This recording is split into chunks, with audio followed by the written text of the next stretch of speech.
So finally mga idol, Michelle Morente pumirma na ng kontrata sa kupunan ng Creamline Cool Smashers bilang isang opposite hitter. Well, eto na sinasabi natin na paglakas or mas malakas na Creamline Cool Smashers ang ating aabangan ngayong conference.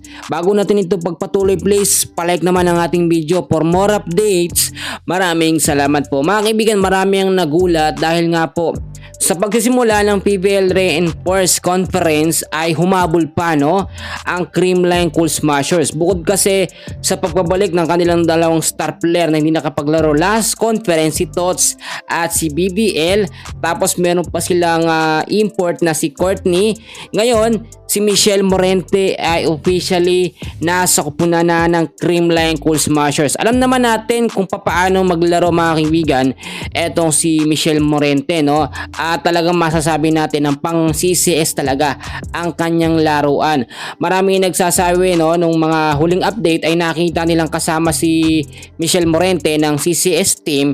Yun na yung pagkapahiwatig po talaga na mapapasama siya sa lineup ng CCS. Pero ang tanong naman ng karamihan dito, kahit nga po nasa kupunan na ng CCS o ng Creamline itong si Michelle, ay wala pa rin daw assurance kung magagamit ito, mabibigyan ng mahabang playing time. Well, alam naman natin si Coach Sharon Meneses, iba na ang sistema ngayon. Hindi na kasi niya pwedeng gamitin yung old na sistema dahil basang-basa na. So ang ibig nating sabihin dito, yung rotasyon ng mga player mag-iiba. Alam nyo, pag meron tayong Michelle Morente, tapos maibalik ulit o mapasama sa lineup si BDL, si Tots Carlos at yung bagong import, ay for sure ibang CCS ang ating mapapanood. Aminado tayo na nung last conference mahina po ang kupunan ng CCS. Pero this time iba na yung lakas ng meron sa Creamline. Ang kinakailangan lamang ni Michelle Morente ay makuha yung tamang sistema, yung chemistry ng mga player na kasama siya.